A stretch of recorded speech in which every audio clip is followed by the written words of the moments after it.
Hey,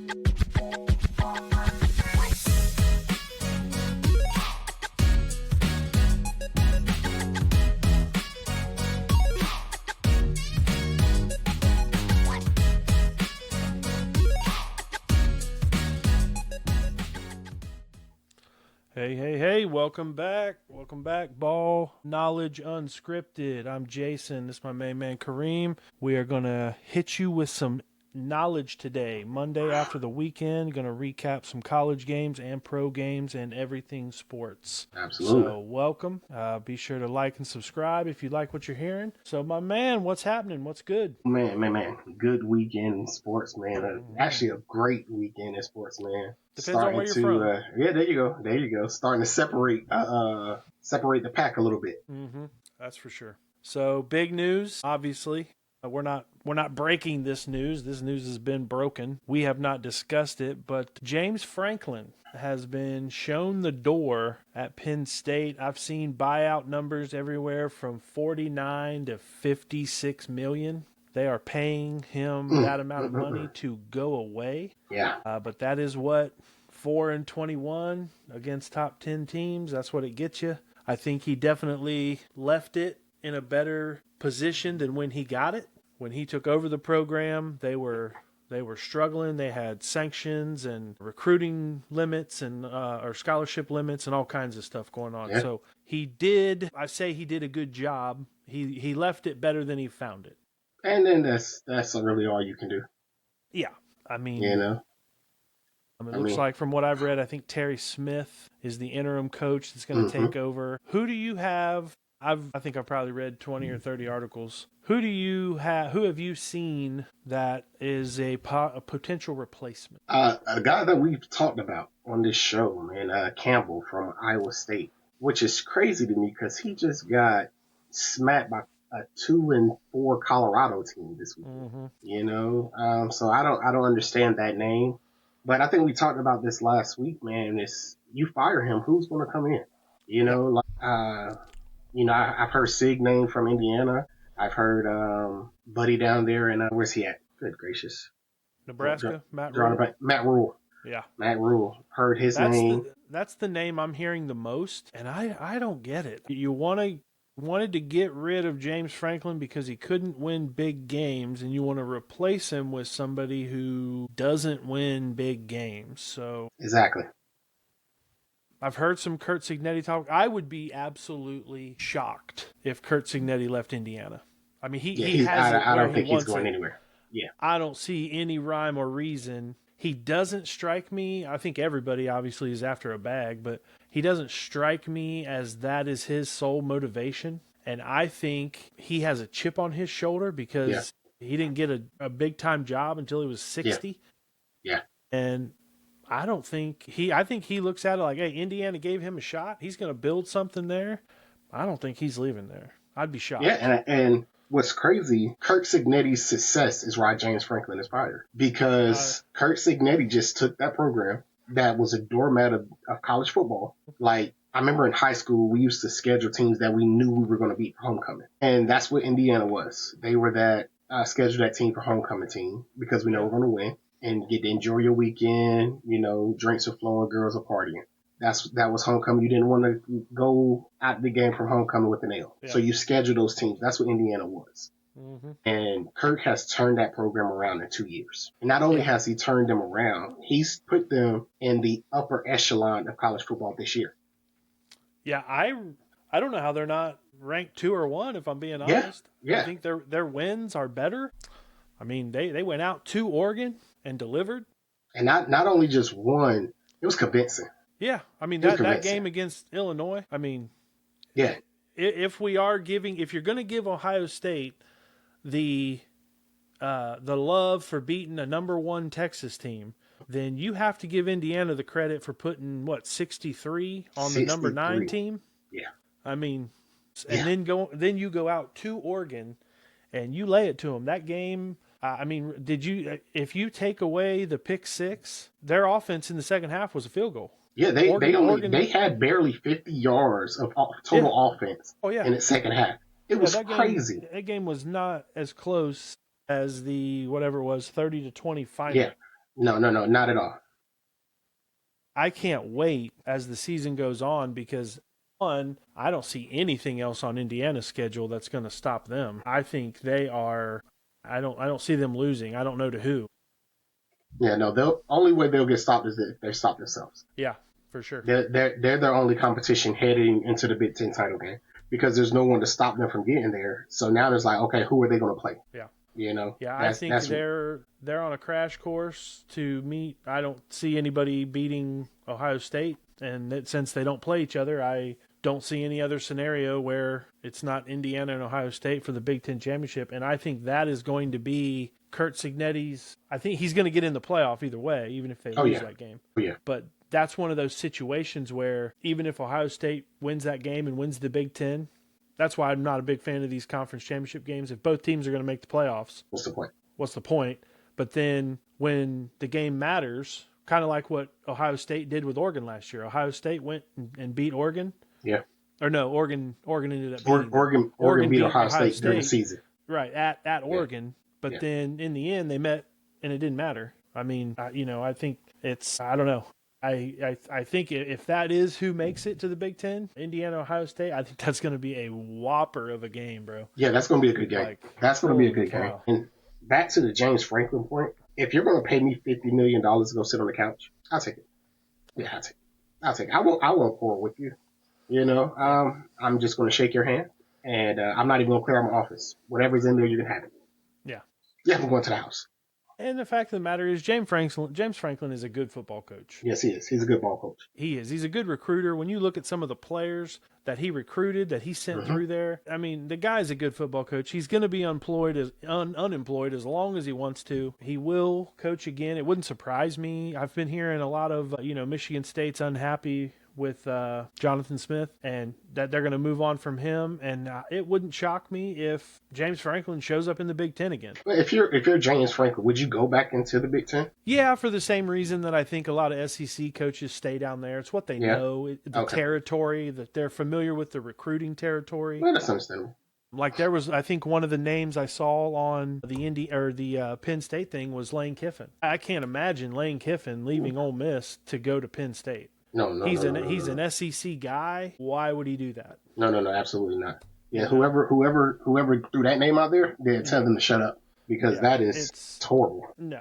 And so I think, and recruiting I think has a lot to do with it. Whereas like Urban, when he was at Florida and he went to Ohio State, he still recruited the same areas because when he was the Ohio State coach, he recruited Florida hard. Yep. And when you coach in Florida, if you're good at recruiting, you really don't have to leave the state much. There's so much high school football talent in Florida. Yeah. It's kind of like Texas. Yeah.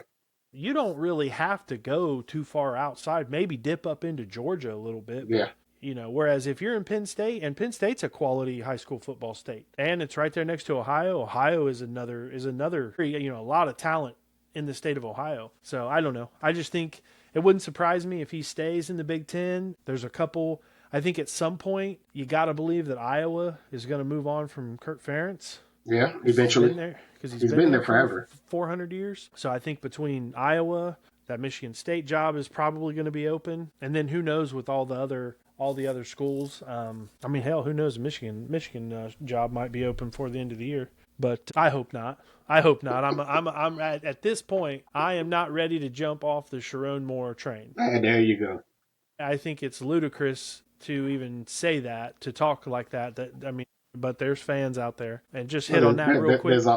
I think this is the most okay I've been with a loss in years because the better team won. Yeah, okay. USC was the better team. Were there some penalties missed? Yeah, for sure. But the fact of the matter is Bryce Underwood is an 18-year-old kid who is starting at a big-time college football program, and it's going to take him some time, especially he's not walking into Jeremiah Smith and those type receivers. Yeah, he doesn't have that. So it's going to take him time. I think they're going to be good next year, but year 3, assuming nobody gets poached for more money to go somewhere else, but year 3 there. They got it. To me, you have to give Sharon Moore up through season 3 with Underwood. You have to. Now, unless it totally tanks next year. If it tanks next year and you win 7 games or something stupid, then you might have to move on. But we'll see. But no, Yeah, I felt I bad for agree, James man. Franklin. Yeah, I did too, to a certain degree, because he's a good ball coach.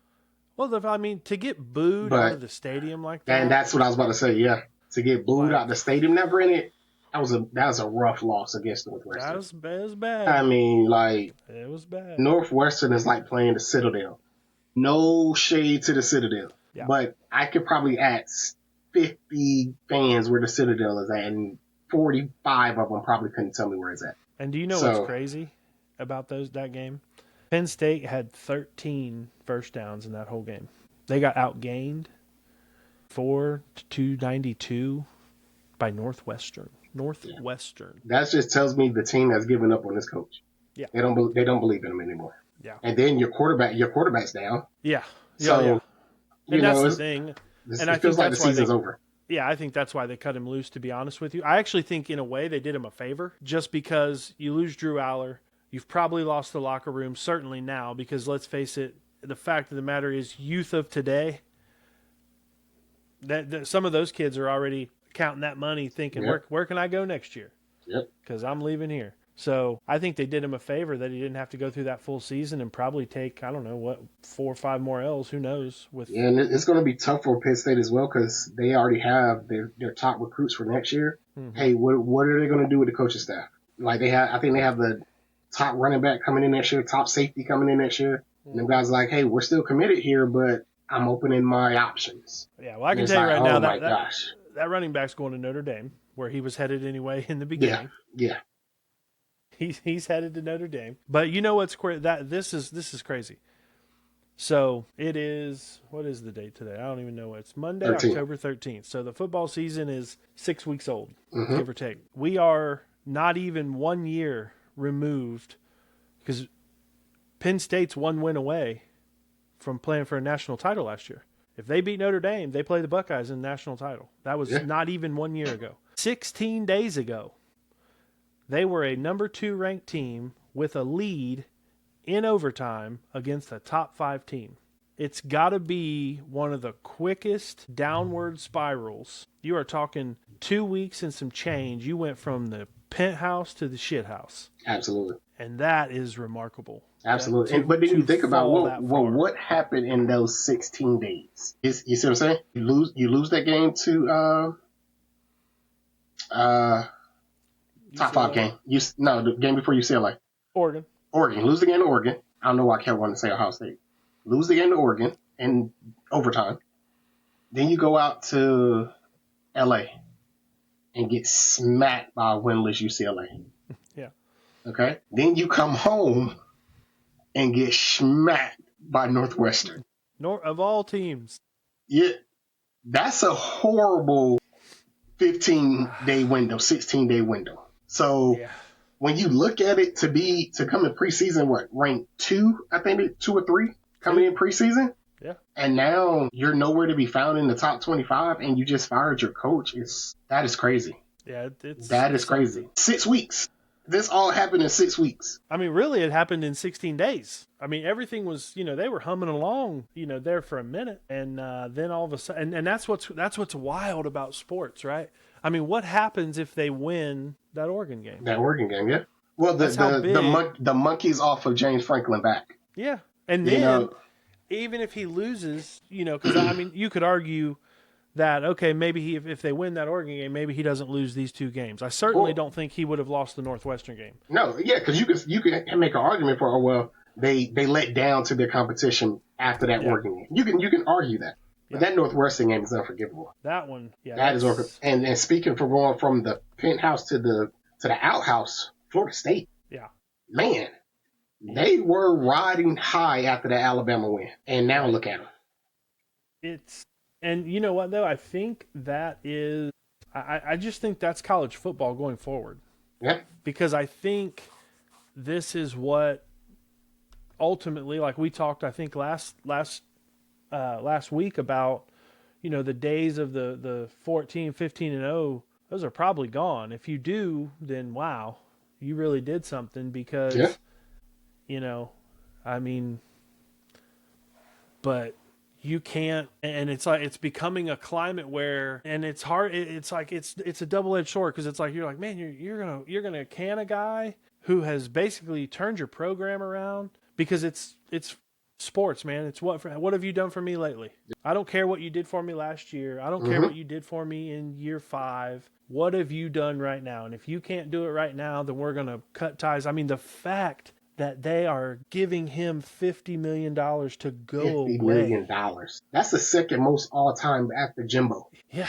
Jimbo got $76 million to go away. Yeah. That is wild to me, that you want somebody gone so bad that you don't care what it costs. Yeah. Yeah. And wow. And you heard the rumors after the UCLA game. What's this buyout? And that's when we talked about, well, who they're going to get.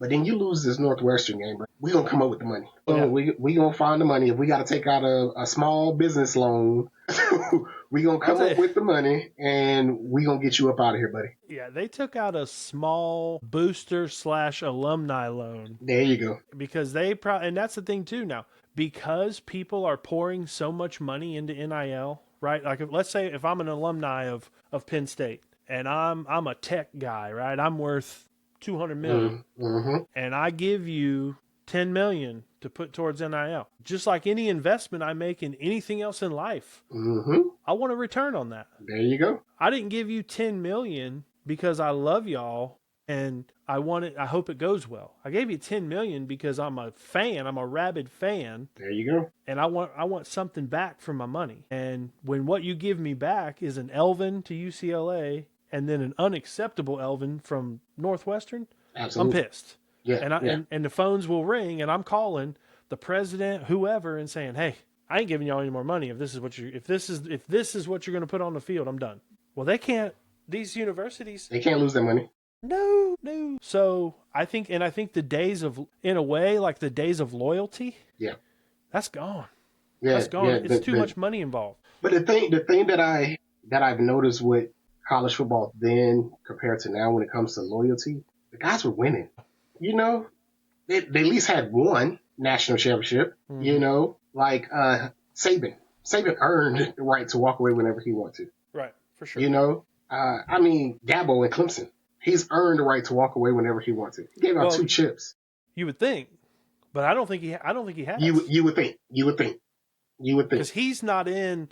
Like Nick Saban is like, he's on another level. That's like a different thing, right? That's like Lawrence Taylor. That's like he's not on the list, and he's not on the list because he's above the list. Yes, he's his own list. Yeah, Dabo has won 2 championships there, and there's been talk for months now about Clemson looking to. And that's crazy, man. To move on from Dabo. That's crazy. That is wild, because same thing as I said with Penn State. Who are you going to get? Yeah. That's better than that. Yeah. Right? Yeah. And then you look at Penn State and you look at Clemson, right? They did it 2 totally different ways. Penn State dabbled in the transfer portal. Clemson said we're gonna recruit high school, we're gonna develop them, and that's how we're gonna win. And their fan bases have the same argument. Now granted, Clemson's not in the top 25 right now. You know, their fan bases have the same argument, but it's like, come on, man. Like, you know, that old adage of winning cures all. I don't think that's a thing anymore. I think that's a thing anymore. I think it does, as long as you're winning. Yeah, as long as you're winning. But that's going to be the new trend, and that's what I think college football fans and donors, that's the part I think they're going to have to understand isn't going to really exist anymore. Yeah. The days of the Nebraska dynasties and the Oklahoma dynasties and the Miami running, and the Alabamas and the Ohio State, those, you can't have that. You can't want to operate. There's a reason they don't have that in the NFL, right? And save for maybe, I see, like, to me, I don't consider the Patriots a dynasty because those were so spread out. Yeah. And they were different teams. They didn't win. There were very few people on the last Patriots team that were on the first one. Yeah. Right. The only thing that was the same was the coach and the quarterback. Absolutely. So to me, that wasn't really a dynasty. That was 2 guys. That, I mean, if you want to call it a 2-man dynasty. And to me, this Chiefs team, they've won, how many Super Bowls Mahomes won? 3? And that's over the course of, 6 years? This is year 8. So 8? Yeah. It's like, I guess that's a dynasty. 3 probably is, but those are rare, really. Yeah. And what's the gap between, I'd have to look it up, what's the gap between the Patriots' last Super Bowl? Because you can't count Tom's Tampa Bay, so that's like its own thing, right? Like, what's the gap between the Patriots' last Super Bowl win and the Chiefs' first one? It was a few years, isn't it? Yes. A couple years? Yeah, because you have the Patriots. I think he didn't win that last year. Then he went to the Bucks, got the chip. Then the next year, the Chiefs won. Yeah.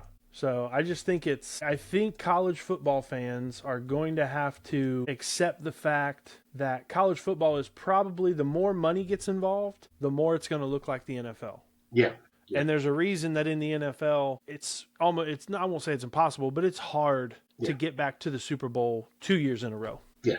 It's hard. I mean, I forget what the percentage is. There's a long list of people that have either won or been to the Super Bowl and didn't even make the playoffs the next year. Like, that's a common thing in the NFL. And I think college football fans are going to have to understand that is going to be how college football functions. I think another thing with that, on that note, I understand why we have the preseason rankings, because it brings the intrigue at the start of the season. But having the college football playoff ranking, it can't be influenced by the AP poll or the coaches poll. Right. It has to be its own separate entity, just watching the games, forget what the number is beside the team's name, and pick the 12 best teams. Yeah. Because until they have contracts, the parity isn't going to be there. That's what makes the NFL the greatest product in sports. For sure. Because you have that cap, teams have to adjust. Yeah. I can't pay you $100 million, can't pay you $100 million, and pay you $100 million. I just can't do it. Mm-hmm. So, all right, I wasn't here. We're going to have to send you somewhere with your $100 million, and then I'll bring in 3 more players that can do what you did. Now, are you the greatest? Yes, but I have these 3 players collectively that can do what you did. And that's what makes the NFL the greatest product. But until college starts doing that, you're going to have every year. I think we talked about this last week. You're going to have the Ohio States, the Alabama, somebody from the SEC, because that's all they have down there. Florida has a good basketball team, but SEC is mainly known for football. Your Ohio States, your SEC teams, Clemson will probably jump in there every once in a while. But until there's parity across the board, you're only going to have a select few teams that's going to dominate the landscape of the college football playoffs. And it's going to be like that every year. Yep. And I think what it's going to lead to is shorter, and that's, I guess, what I'm getting at, is I think the days of having a Nick Saban or a Kurt Ferentz, where these guys stay at a school for 20 years, I just think those days they're going to be gone. Yeah, like look at Rich Rod. Rich Rod shouldn't be back in West Virginia. That was a horrible hiring. Horrible hiring. I'm glad you. Yeah, but he shouldn't. He's one of those coaches that is like, we trying to get a spark back in our program, and we once had that with him. Like Pete Carroll, there's nobody else in the NFL that would have hired Pete Carroll but the Las Vegas Raiders. Right. Nobody. So it's like you say, that everybody, all these coaches are getting younger, more creative. You know what I mean? More relatable to more understanding the NIL. And if you don't have somebody that's running your program that understands all that, or understands, I need to put people in these places that understands it, you'll fall short every year, and you're going to continue that hiring cycle every single year. For sure. And I feel bad for James Franklin. I do. I understand it, but hey, yeah, I think $50 million to go sit on the couch is nice.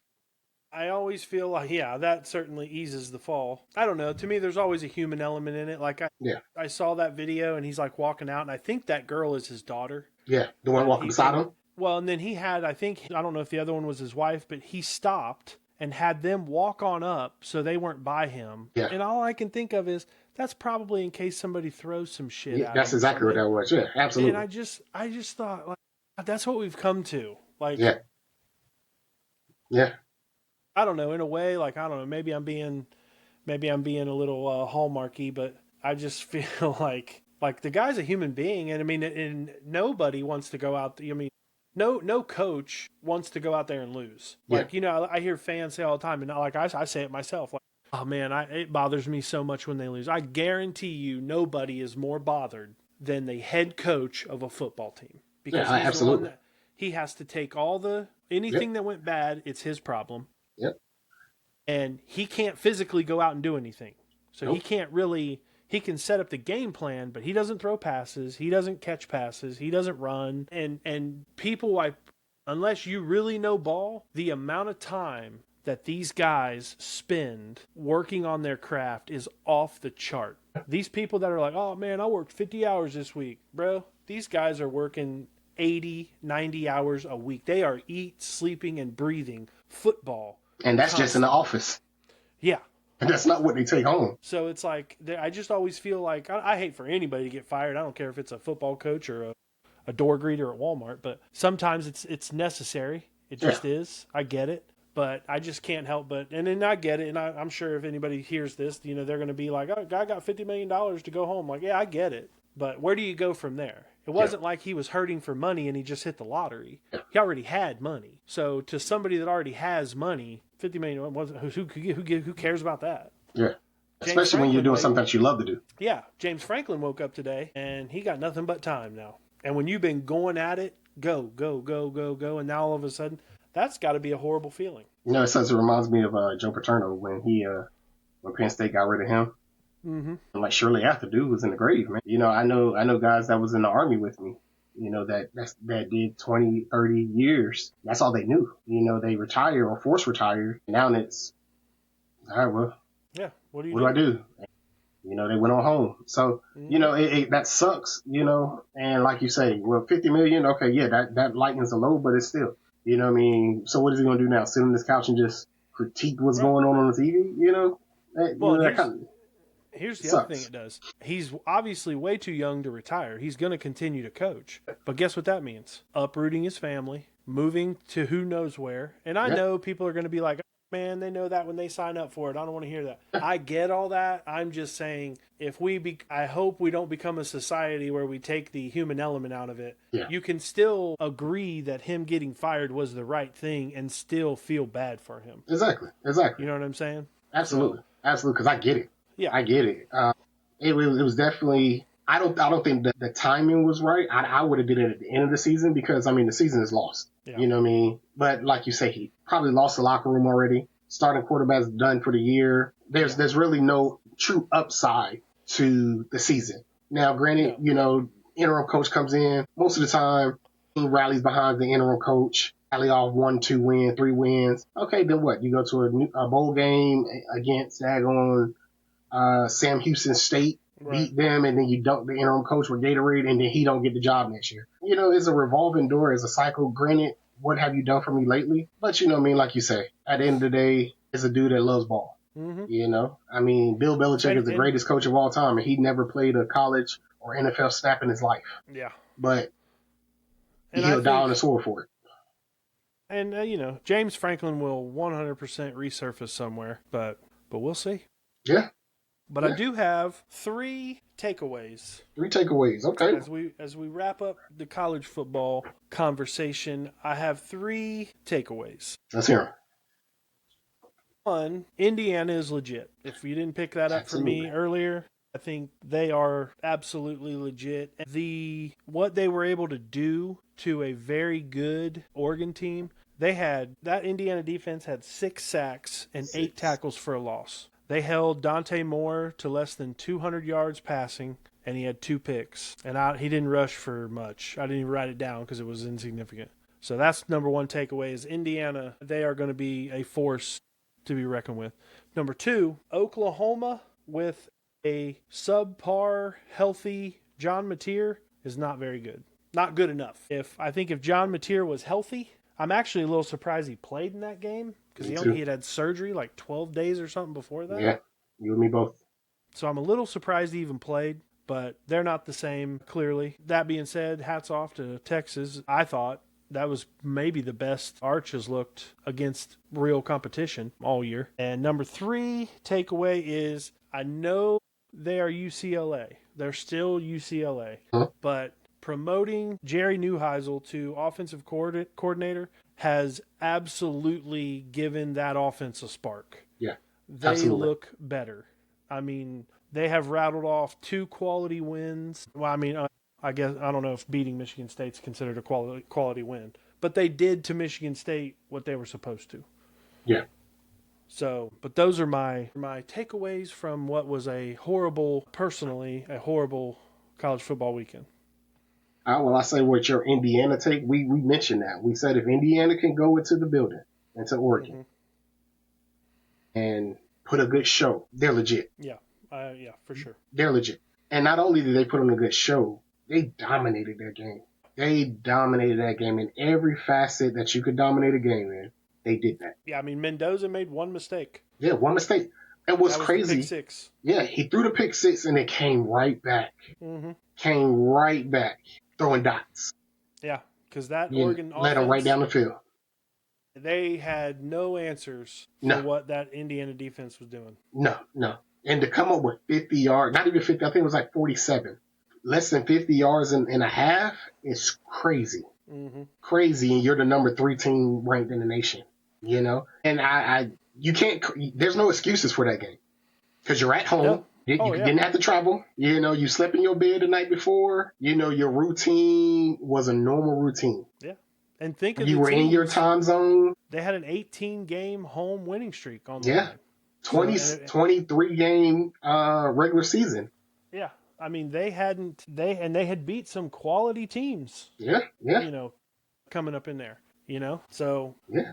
It was a good look for Indiana. I'm happy for them. I made the point last week that if they had to go in and win that game for people to take them seriously, and not only take them seriously, but put themselves in the conversation of, hey, we're here, we're a powerhouse to help with recruiting, and because recruits don't care about moral victories. But the fact they went in there and punched them in the mouth and took that game, it's going to go a long way for that program. And absolutely, my man Kurt Signetti, I really like the guy. I like his moxie, man. I love the way he handled his interviews. He's funny to me, man. He's a weird dude. Yeah, he is, man.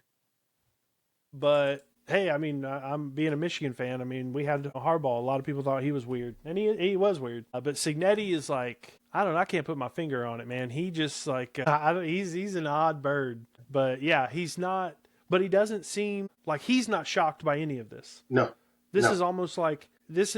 I mean, it's almost like he's been saying, like, I don't know why people waited so long to hire me. Like, why it took so long for a big school, because everybody had the opportunity. Everybody passed on him. He interviewed for many jobs over the years. And why Indiana was like, what, you know, Indiana's being Indiana. Give it a shot. Like, Let's give it a shot. Have to lose. Yeah. And they might have struck gold. So far, it looks like it. I think they have, man. And like I say, if you look at their schedule, they don't have anything left on their schedule. All right. They have nothing left on their schedule. They have Michigan State, UCLA, Maryland, Penn State, Wisconsin, Purdue. I believe they'll boat race through that entire schedule. So they'll finish the season, what's that, 13-0, 12-0, whatever it is, however many regular season games it is. 12-0.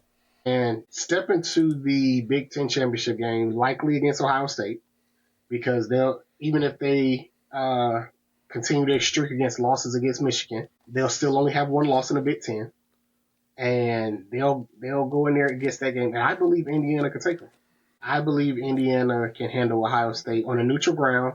I mean, because Ohio State, they have Wisconsin, Penn State, Purdue, UCLA, Rutgers, and Michigan. Yeah. So they have the opportunity to run the table as well. You have and at that time, they're probably, well, no, because I still think Miami is the second best team, even though Indiana did what they did. I believe the AP poll got it right, putting Miami at 2. And Indiana at 3. But at the end of the year, 1, 2, and 3, I believe they'll be undefeated going into the playoffs. Yeah, most likely. I mean, I don't have a problem. Then you look at what Texas A&M at 4.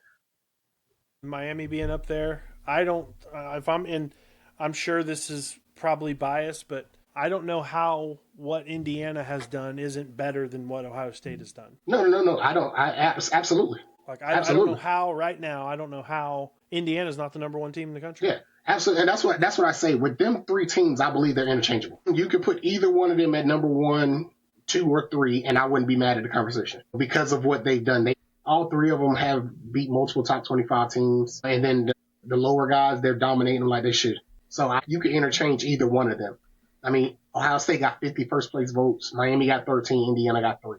So that's you know what I mean. You know that's. But, I mean, think about that. I believe Indiana should have got more first place votes. But I'm not mad at it being, as long as it's them three, that's 1, 2, and 3. Yeah, Then for I sure. don't have a quarrel with the ranking. And like I said, I Yeah. believe for the first time in my life, I've said the AP poll got it right. Outside Yeah. of Texas, Notre Dame, and Nebraska, I don't think those 3 teams should be in the top 25. I don't have a problem with Notre Dame. I mean, they've got 2 losses, but they're by a combined 4 points. To play tough games like that early, there weren't not many other teams were willing to do that. Understood. Especially when the fact that Notre Dame can kind of make their own schedule. And that's what And sucks about Notre Dame. That's what sucks about Notre Dame. Yeah, they still chose to at least schedule some tough games. Yeah, but I'll tell you, a game that's going to be a banger is Notre Dame USC. Yeah, they play this weekend. Yeah, that's coming up. Yeah, they play this weekend, and they play at Notre Dame. Yeah, and I'll tell you what, I don't after watching USC this Saturday, I don't know how they weren't in the top 25. They only had 1 loss. Yeah. I mean, they have legit receivers. I don't know, either that or, I mean, maybe that Michigan team was a little overrated. That's quite possible. Well, one, I don't think they came into the season ranked in the top 25. And then up to that Illinois game, they played Missouri State, Georgia Southern, Purdue, and Michigan State. So that's not getting you first place votes or top 25 votes. And then they go into Illinois. Yes, they only lose by 2, but it's still a loss. So if you're already outside the top 25, you're not getting them that way. Right, but I'm saying there's other teams. Tennessee. They lost 1 game. The only good team they played, they lost, which was Georgia. Yep. Their wins are Syracuse, Eastern Tennessee State, I think, UAB, Mississippi State, and Arkansas. And that's what I say about the preseason AP poll, because they're top 10. Yeah, if you lose early and you're top 10, you're still okay. Even if you take that loss, you're not going to drop out of the top 25 if you're ranked 8th. So they're not going to drop you out the top 25. But if you're on the bottom cusp, 18 through 25, or right there barely getting into the top 25, you got to work your ass off to get back up in there, man. Mm-hmm.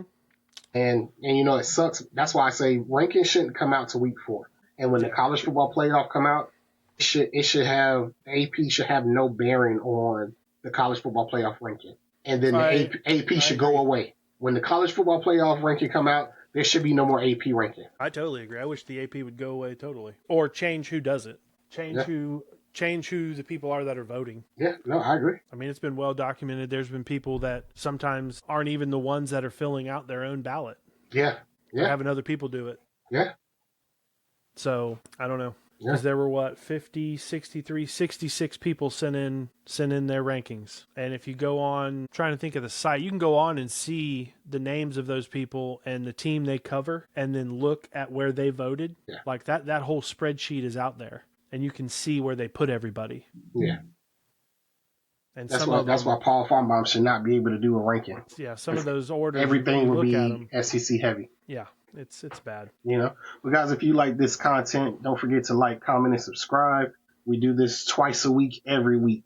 All right, buddy. So, how about the NFL slate? NFL.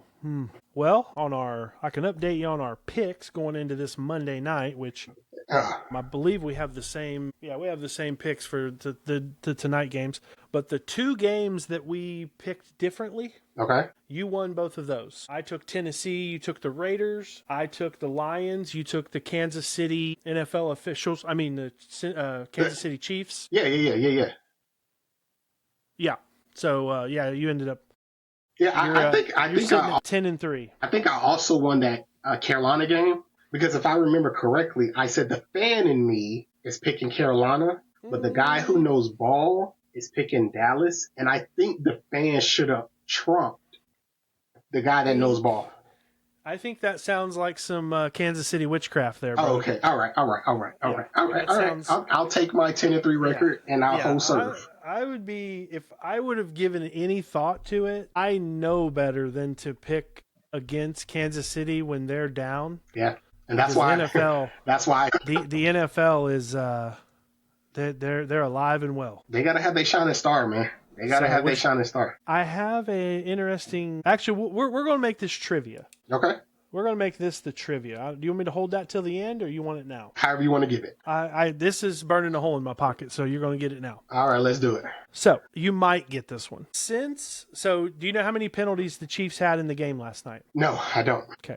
Zero. Whew. 0 penalties. Well, that's not accurate because I watched the game and there should have been some flags. Should have. Wow. Okay. Since 2019, which is over 1,600 games, Okay. only 12 teams have had a game with 0 penalties. Okay. Of those 12, okay, the team that appears the most on that list is 3. 3 times. So 3 of the 12 belong to one team. Okay. My man Kareem, for all the money in my pocket, can you name that team? That team. And you said this goes back to when? Just back to 2019. So there have been 12 teams. 12 teams that goes no penalties. No penalties. And of those 12, one team is 3 of those games. Is this an AFC or NFC team? AFC. AFC, okay. So it's narrowing my list down. Okay. Are they in the AFC East? That's really narrow. Are they? Okay. I won't ask that question because that'll tell me if I'm right or not. Okay. Do they have a Hall of Fame quarterback?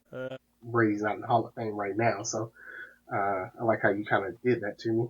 So my guess is. I just want to give you this one little piece. Okay. I think you're overthinking this. Really? So I think the answer is right there. And I'm going to go with the Chiefs. You would be correct. I was going with the Chiefs anyway. The Chiefs 3 times. But last night, wow. I must admit, I did not watch the entire game beginning to end. I watched like the first quarter and a half. I did not see the last 5 minutes or so before halftime, and then I didn't pick it up again until like almost the end of the third quarter. Okay. Yeah. I mean, and then did you watch the game? I did. Did you see the stuff at the end of the game? Yeah, I saw the scuffle. Yeah. I saw the scuffle. So, I mean, the only thing I thought he should have maybe smacked the shit out of Mahomes, but for whatever reason, I did see the block, the one he was upset about from Juju, but I don't know. I mean, I think you hate to see it, right? Yeah. Anytime. I think it's not a good look just in general. You don't, especially when you take an L and then you're the aggressor. Yeah. I think it looks a certain way. Yeah, it's a bad look.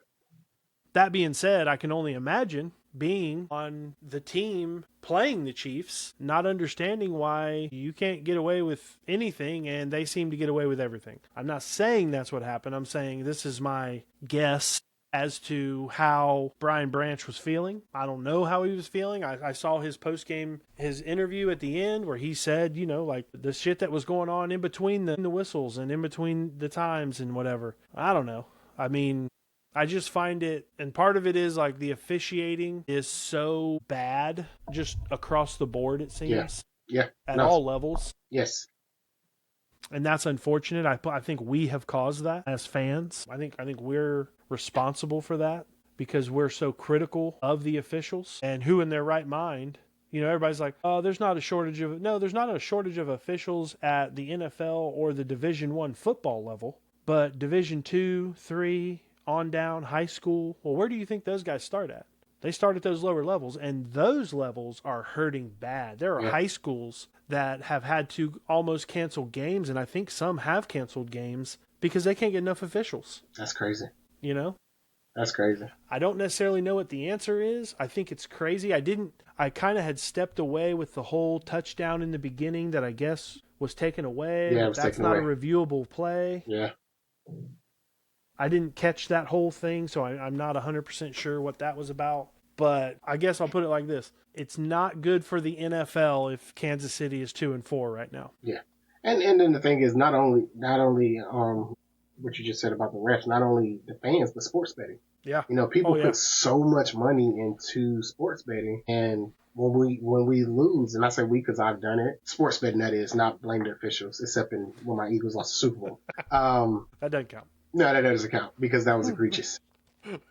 But we put so much money into it that it's like we have to blame something or someone for our loss. Sure. And we don't want to blame our own team. No. Because we're so loyal. So we have to find something or someone to cast the blame on too. And and that's what sucks. Head coaches getting fired, referees getting, trash talked, and But I think the thing that would help with that, refs on salaries. If you salary the refs, then you can govern them differently. You know what I mean? And they Then should be held accountable. absolutely, And they absolutely. should have to. The one thing I hate, and I get it at the college level, but at the pro level, they should have to go to the podium after the game and answer for what they did. Just like But even with everybody that, else does. what would that do? You're not gonna if they cause them the game, you're not gonna go back and play that play again. No, but I think I don't know. I mean, you could say that though for when the head coach has to come out and talk. Yeah, What is if your Eagles lose or if my Wolverines lose, what is the coach going to come out and say to you where you're going to be like, okay, in that case, I feel better about it, right? No. There's nothing Sharon Moore is going to say that I'm going to be like, oh, you know what, I'm okay with that loss now. Yeah. Now that he came out and spoke, but so yeah, I definitely get that. I think everything should be bonehead call. You should have to come out and answer for it. Yeah, I think every play should be reviewable. I do too. There should be no play that, oh, no, you can't review that. Or if you don't see, because now, granted, they're on the field. You know, you got all these referees for a reason, so you can catch every angle, but the human element is part of it. Yeah. But you have guys in the booth or guys back in the studio that's looking at every play just like you are. If they see, oh, no, that's pass interference, or no, that's holding, or whatever the case may be, that's a full start for Philadelphia on the tush push, whatever the case may be. Hey, call down. Nah, offsides, passes, whatever the case may be. They should be able to pull a flag as well. I totally agree. I don't know why we have unreviewable plays, and I don't know why, like, they at least are doing the right thing, right? Like, all scoring plays are reviewed. But why is it just scoring plays? Yeah. If it's a pass over the middle on third down, and that's going to be a first down, and you saw it with the Chiefs last night with the I'm trying to think what the play was, and there was a question about it, but the Chiefs got it the right first away down play, and snapped it. Yeah, towards the end. And that's what I'm saying right there. That's where I think like some common sense has to come in to where you go, no, wait a minute. You want to get it right. Yeah, because you should get it right. You think about it. You already have all the cameras, so you're not spending extra money on cameras. Right. Literally, all you are doing is, putting an extra referee in the booth. Because when you watch these games and you hear Tony Romo, Tom Brady, or whoever's color commentating, they're like, oh, come on, man, that's ticky-tack, or you hear the official in the booth. Nah, I don't agree with that call. You know, like the dude in the booth got 20, 30 years of refereeing, officiating. Yep. So what are you seeing that he's not seeing? You know, if he feels that, hey, call down. Hey, official timeout. Now, will that slow the game down? I think that's why they don't do it. Yes, but I think fans will be okay with the game slowing down if they're getting the calls right. Right. I got to agree. I mean, the game moves pretty fast anyway. I don't think it's not going through the same issue that baseball is, where they're trying to speed baseball up because today's fan doesn't want to sit and watch a 4-hour baseball game. Yeah. But football, I don't think has that problem. Nobody is, and I even said this about baseball. The people that are going to go to the game, nobody buys tickets to a game and walks into the stadium and goes, God, I hope this is over quickly. Yeah, no. No, you're there for the experience. I have never one time, I love baseball, I have never one time sat on my couch and thought, God, I hope this game gets over with soon. I'm watching. If I want it to be over with soon, I'll change the channel. Yeah, absolutely. You know, so I would much rather them get it right. And I do remember that play, and I do think it was a catch, but that was that Travis Kelce catch where the ball touched the ground. Yeah. I still think he had control, and I think it was a catch. But the fact that team knows that, right? Like you can tell Mahomes knew that. Yeah. So he's hurrying up, and they're trying to get a play out. Well, you almost shouldn't be able to do that if you're not allowed to do things that are deceiving to the other team. Because the defense can't do that. No. The defense can't go, wait a minute, wait, slow it down. Yeah. Or wait, hurry up and snap it because we think we fucked up. But yeah, so I don't know. But I just, anytime, and it's just, this is not I don't hate the Chiefs. I'm not a huge Mahomes fan, but anytime a team in today's game goes 4 quarters with not a single penalty. Yeah. It's a head scratcher. Because I was listening to Jeff Saturday on ESPN a while ago, and he said every play you can find an offensive lineman holding. Every play. For sure. Every play. If you're looking for it, you can find it. So to go 4 quarters, this is what your fourth game or third game? Third in Third counting last night? Yeah. To go. Last night was number 3. Yeah, so to go 3 games in 6 years without a single penalty? Come on, man. Yeah.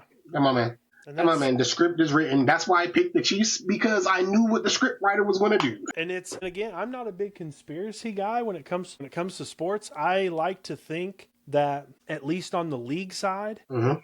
it's on the up and up, right? Yeah, absolutely. Like the NFL, you don't need to do that. You already have the best product. You guys Mm-hmm. can literally just let it go and it'll do its own thing. So I'd like to think there's nothing like that. But when you see games like that, And that's why I think the ref should be on salary, so you can govern it differently. Because, you know what I mean, they're paid for the season. They're like cheerleaders. Paid for the season, and then when the season's over, go about your business. Hope you got another job. You know, it just sucks, man. You know, it sucks that they can control the outcome of a game like that. yeah, I You know? agree. And again, I don't know that would have. I mean, they beat them by 13, so I don't know that would have changed the game. But Yeah, because they kind of bully them around. You know, I was yeah, watching one play. Pacheco got it, came up the middle, and when I tell you he ran clean over that safety, clean over him and kept running through him, man. And he got tackled like for another 4 or 5 yards down the field, and the camera is like panned on the safety that got ran over. He just punched the ground like, you know, how did I just let that happen? But it's like, yeah. bro, you know, even if you give them, you know, 3, 4, 5 penalties on the game, I think the Chiefs were still in a position of we got to win this game. So they Oh, came out. They 100%. came out way more physical. 100%. I don't know that I don't know that any of those penalties would have.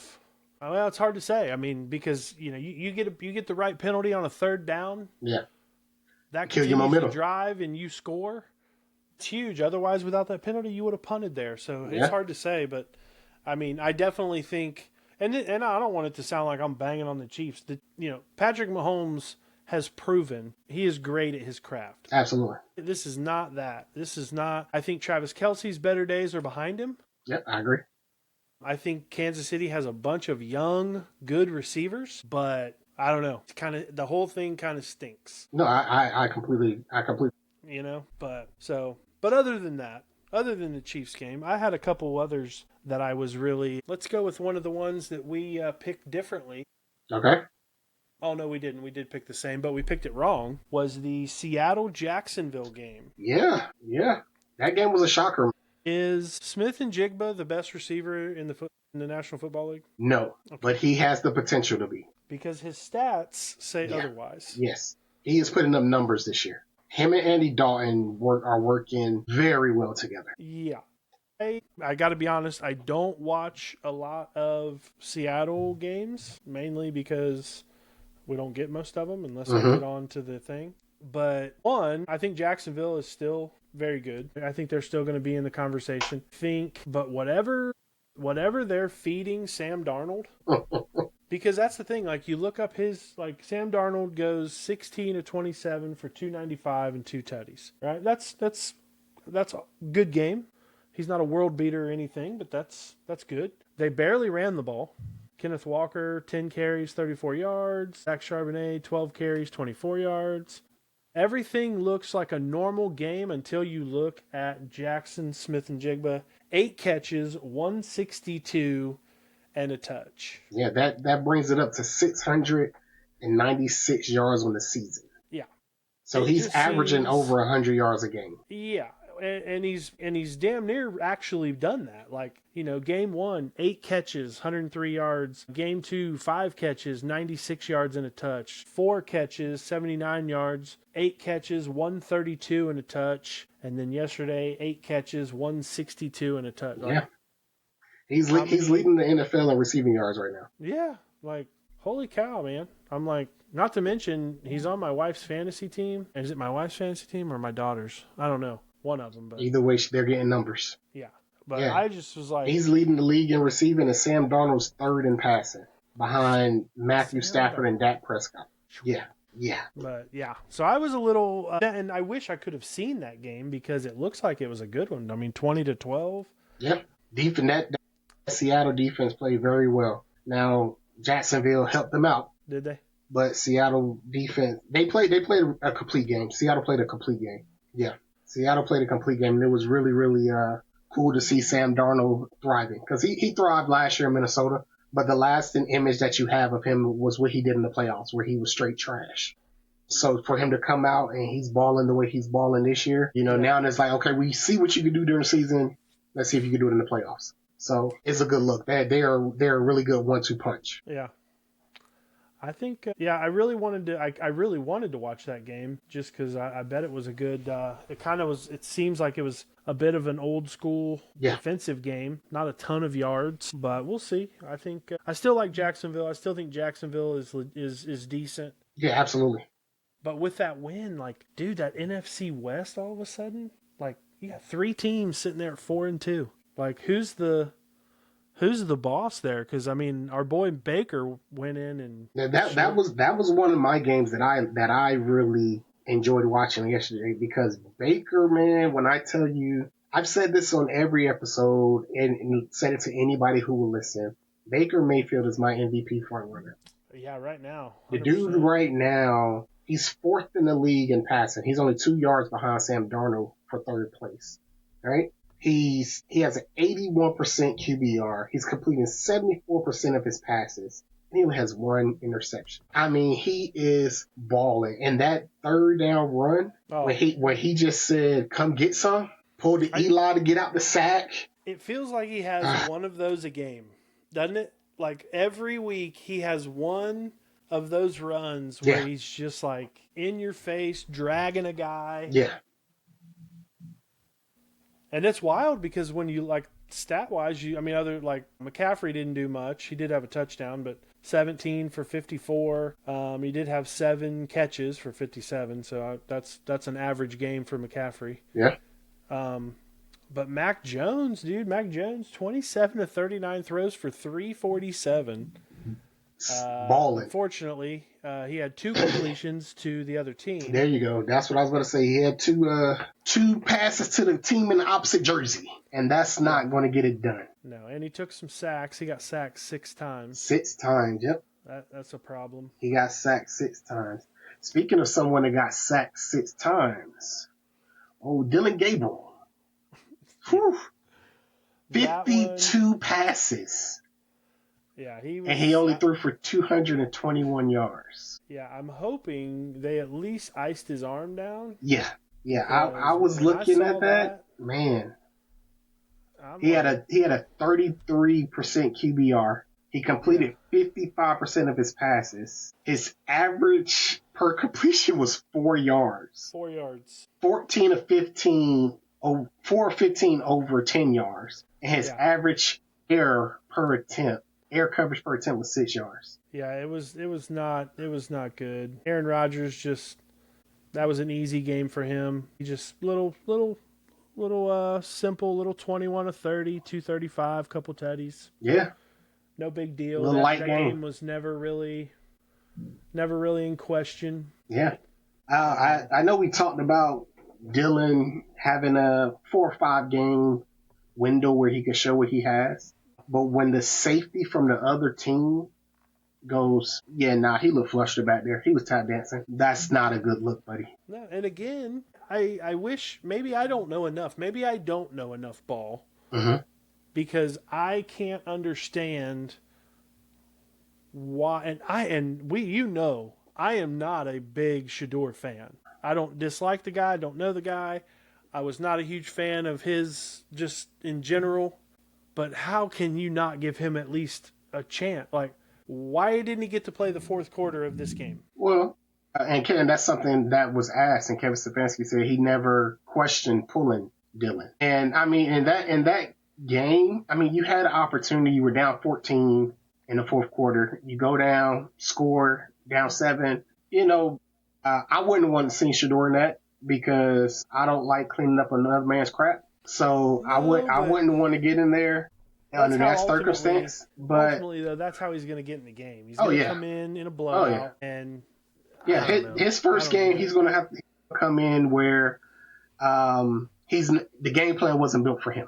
So he's going to have to play under those conditions. But that game Sunday, oh my God, I even looked and see, did Dylan ever have a college game? He played 6 years of college. Did he ever have a college game where he threw more than 50 passes? He had 2. One at UCF and one at Oklahoma.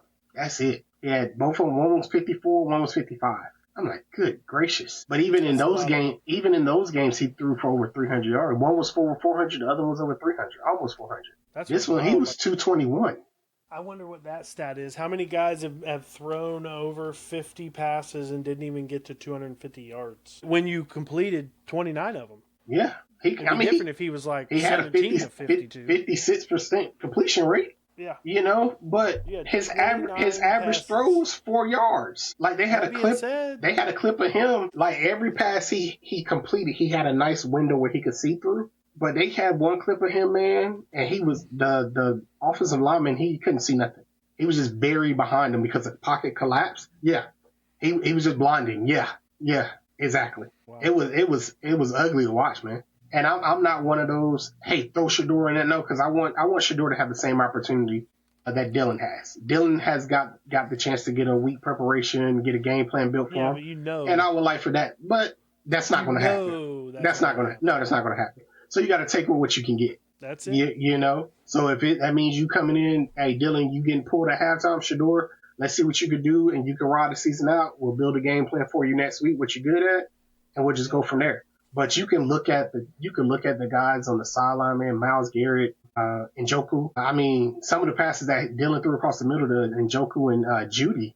Njoku got knocked out of the game because he didn't put it on him. He kind of lofted out there and he had to wait for it, so he couldn't catch it and gather, and the safety blew him up. That's how he got knocked out of the game. Judy was the same way, but Judy only missed like a play or two and then he popped right back in there. But man, boy, it was not pretty. I tell you that. It was not pretty. I watched that game in its entirety because I wanted to see what Dylan could, because last week it was first start overseas. Okay, let's see. That Minnesota defense, I believe, is better than Pittsburgh's defense. Yeah. Okay, well, let's see what he could do this week. And he looked worse this week than he did last week. So I don't know what the problem is in Cleveland besides them being the Cleveland Browns. I would say, front office. Yeah, that's the main problem. Yeah, but Dylan Gabriel up to this point is not your answer. One, he was drafted too high. He shouldn't have went in the third round. And two, I don't know any other roster in the NFL where he will be the starter, let alone the backup. Right. So, but hey, you play the cards you're dealt. Well, and I mean, let's face it, the Cleveland Browns are going to do Cleveland Browns things. That's right. They always have. I mean, that's what they do. Yeah. That's their. You know who else going to do the things that they do? The Alice Cowboys. Notice I said Alice, right? Alice Cowboys. I didn't put a D in there because they don't have one. Ugh. They do not have one. No, they're not. I'm still struggling. I felt like that one was. I almost put a lock on that. Well, I'm glad you didn't, buddy. About that one, no. You know something my grandma used to tell me, Jason? She said, "Baby, if a person tell you or show you themselves, believe them." There it is. The running back for Carolina during the week, and I love a person who talks before the game. Michael Jordan said, "You could talk when you're winning, but can you still talk when the game is tied or you're down?" This man talked and the game hadn't started. He said they better buckle up, and they didn't believe him. And he went for 239 all-purpose. Yeah, that's 39 all-purpose, and there was nothing Dallas could do about it. It was bad. It was bad. Yeah, I don't know. Dallas is like that's a Jekyll and Hyde team if there ever was one. You don't know what you're going to get from week to week. We had went out for lunch, took the old man out for his birthday, and being here in the San Antonio area, there were quite a few Cowboys fans. Of course.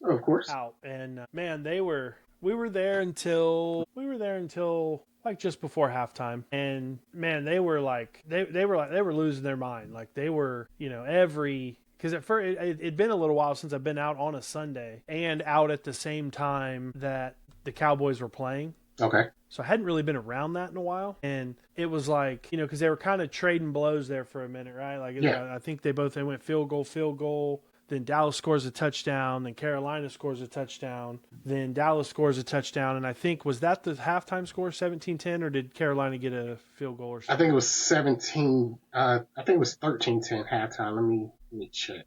I think it was 13. 13-17? 13-17, yeah. Yeah. So, and it was just like, the people were like, oh, like we're back. Like we're back. And I'm just like, and I'm talking to my dad, and he was like, "Are the Cowboys?" Because he follows the Bills. He follows no one else. He does not care about any other NFL team if they are not named the Buffalo Bills. So he's like, "Is Dallas really that good?" And I'm like, "No, they're not." They're No. not. They're not very good at all, actually, surprisingly. And he goes, man, hey, it sounds like they're laying it on Carolina, and I'm like, well, it's whatever, 17-13. I'm like, no, they're not. Yeah. I was like, that's just they're excited. And sure enough, like we get home, and I watched none of the second half, Mm-hmm. and then I was like checking the games. I think I was actually checking fantasy scores, and I was flipping through the like the games on ESPN, and it like went by, and it almost like Yeah. caught my attention, and I was Yeah. like, what? Let me back up. And I Yeah. kind of scrolled back down, and I'm like, they ended up losing Yeah. to, and when I looked in, I was like, Carolina scored 10 points in the fourth quarter. Yeah, that last drive, they had, when Carolina got the ball that last drive, I think they had like 6-7 minutes left on the clock, and they milked it all the way down. Dallas never got the ball back. And they kicked field goal at the end. They kicked the field goal at the time expires. But they sustained that drive That for whole drive, 6 minutes. 7 minutes, yeah. Yeah. Yeah, there was nothing Dallas could do about it. Yeah. It's like I was looking at their record. Their record 2-3-1. That's a daggone lock combination. Yeah, that's a starter set in golf clubs. Yeah, that's wow. Oh, it's tough, man. It's crazy, but Dallas is going to do just like Cleveland. They're going to do Dallas things. Yeah. Jerry Jones said we need to stop the run, so we trade Michael Parsons, and you give up almost 200 yards rushing to a guy who was just in your backfield. And realistically, the Cowboys are really nothing more than the Browns with more money. Yeah, basically. Right? More money and more championships, but yeah. I mean, well, I'm saying like currently, like in the last 10 years. Oh, they are the Browns, but they're uptown. Well, sure, you can go back to 96. I mean, they haven't won a championship since February 1996. Yeah. So they are that's what they are to me. They are the Browns from uptown. Yeah. It's a little more money. But they do very similar stuff. And they kind of look the same. Yeah. Well, speaking of uptown, I'd like to give a shout out to the Las Vegas Aces, who's living in the penthouse right now. Yeah. Winning 3 of the last 4 WNBA championships. Asia Wilson taking home the MVP.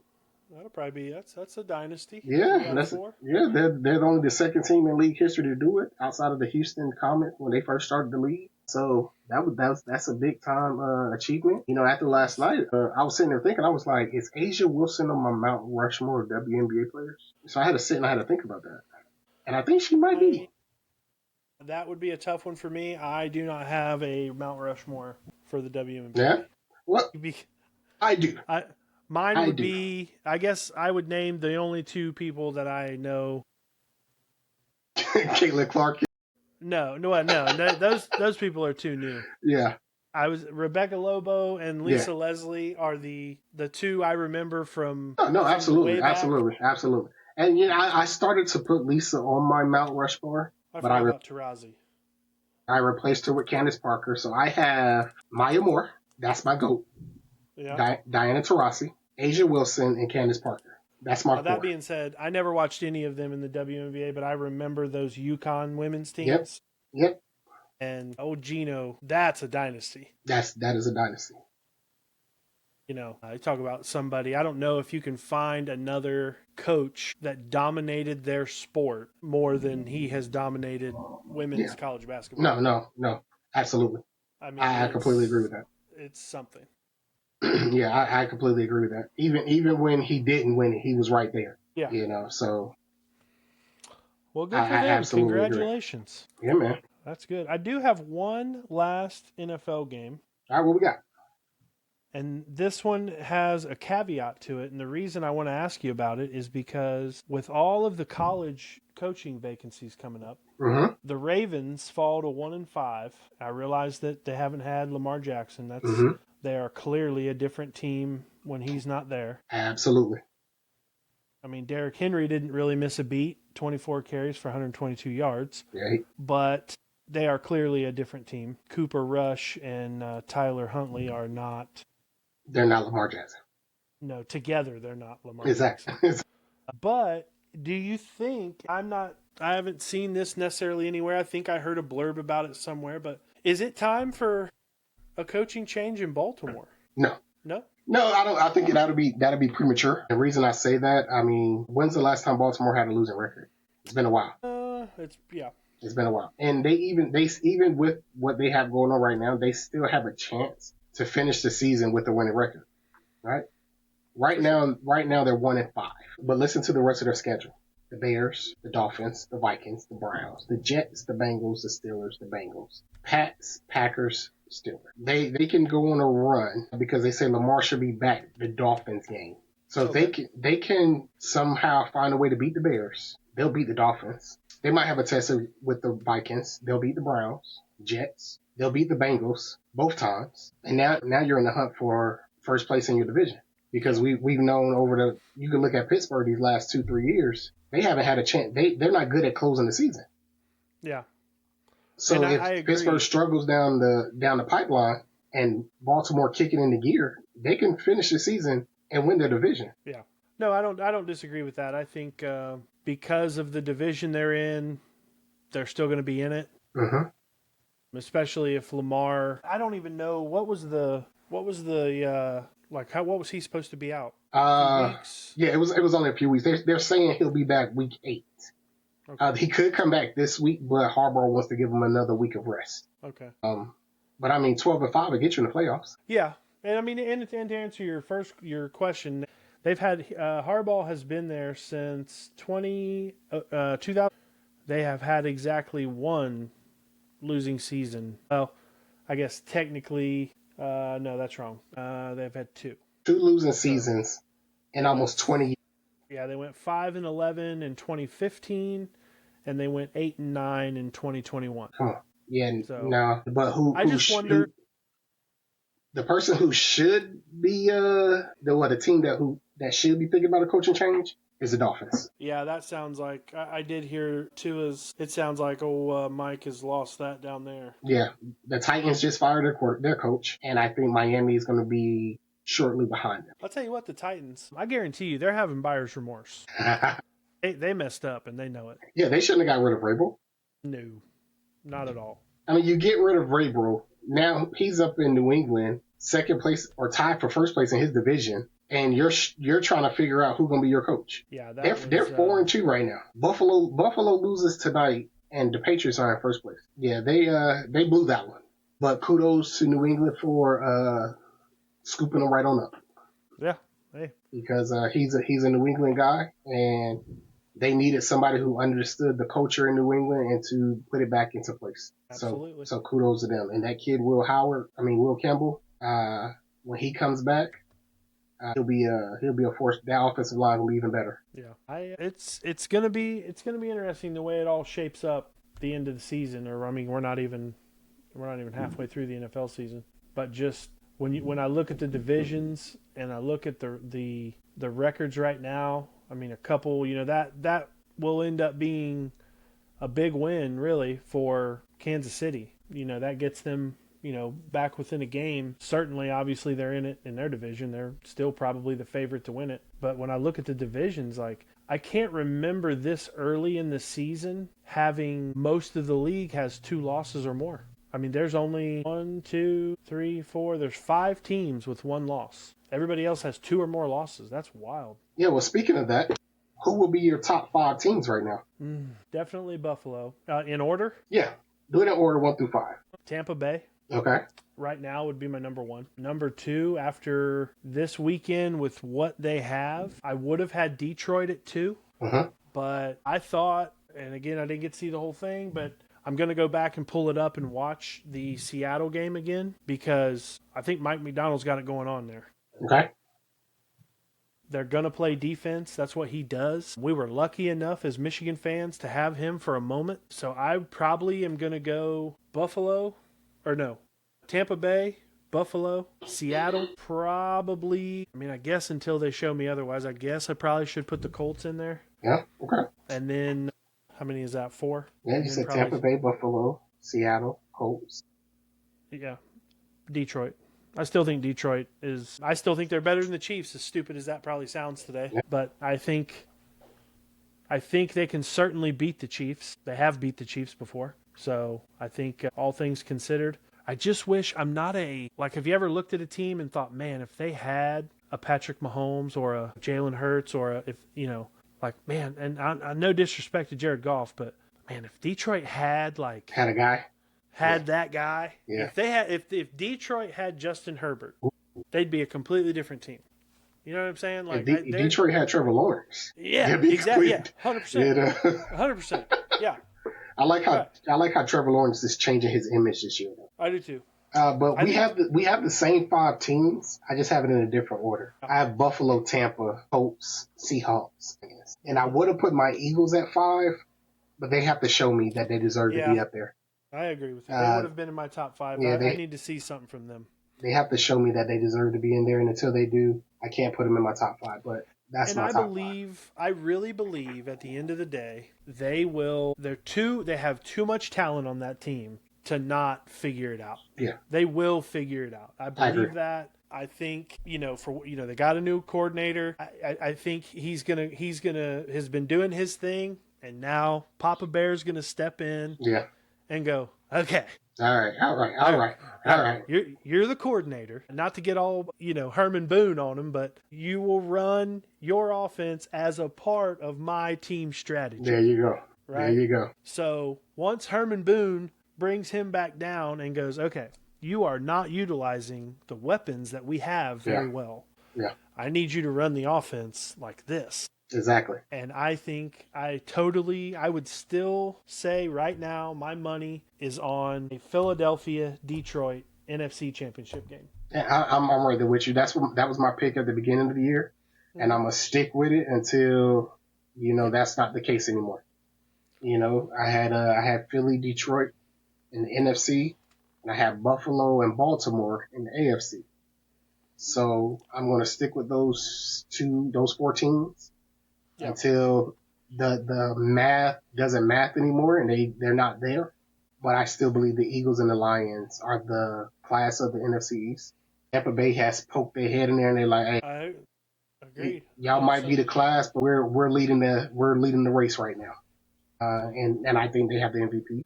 And we'll see how it shakes out. That's what's wild too, because I can't remember a year. I'd have to really go back and look if you were making a top 10, how many AFC teams do you even have in the top 10? 2. Yeah. The Bills and the Colts. Yeah. Isn't that crazy? Oh, you said top 10. I thought you said top 5. Let's see. If you say top 10, because if I'm going 6, I'm throwing my Eagles at 6. 7. You probably don't have more than 3. 3 yeah, or 4. Yeah. 7, I'm going Rams. I've got the Chargers in there. Yeah, 8, I'll go Chargers. After that, it's NFC teams. Yeah. Well, Jazz got to go in there, so I'll throw Jags at 9, and I'll throw... Like, to me, Seattle... No, I could throw Jags at 9, and I'll throw the Steelers at 10. With that, I have 1, 2, 3, 4... Well, I split it down the middle, 5 and 5. Yeah. Yeah, you left out some good NFC teams there, brother. Who will leave out? You got 4. Seattle? Yeah, Seattle's 4. You had Tampa Bay. Uh-huh. You had the Lions. Uh-huh. Did you have Green Bay? No, Green Bay got to show me something, man. No Green Bay? Nah, Green Bay got to show me something. Did you have San Francisco? With them just taking that L yesterday, that bumped them out my top 10. Still 4-2. I mean, that's what I'm saying. I just think I can't remember a time when there were this many good NFC teams. No, I agree. Because you could easily take 49ers and bump the Steelers out and put them at 10. Because you look at your board. I mean, look at the NFC teams that's up there, man. Yeah, you can make a case for Green Bay. I mean, Commanders and the Bears play tonight. They could be in there. Yeah. Depending on what they do. So, it's just it'll shake out. It'll shake itself out. For sure. Yeah. That's the beautiful thing, and that's why I think the Eagles are going to be fine because they're 6 games in. Yeah. They got a lot of football left. 6 games in, and you have a win. You're. Yeah, and you're in a winnable division. Yeah, and you ain't been playing your best ball, and you're, like you said, you're in a winnable division. And it certainly doesn't hurt that you have the Giants and the Cowboys in your division. There you go. So, just play it one game at a time, and we'll see what happens, man. But that's it. This was a good one, man. Guys, if you enjoyed the content, please like, comment, subscribe. That's my man, Jason. I'm your boy, Kareem, and we'll see you on the next one. Yes, sir. Peace.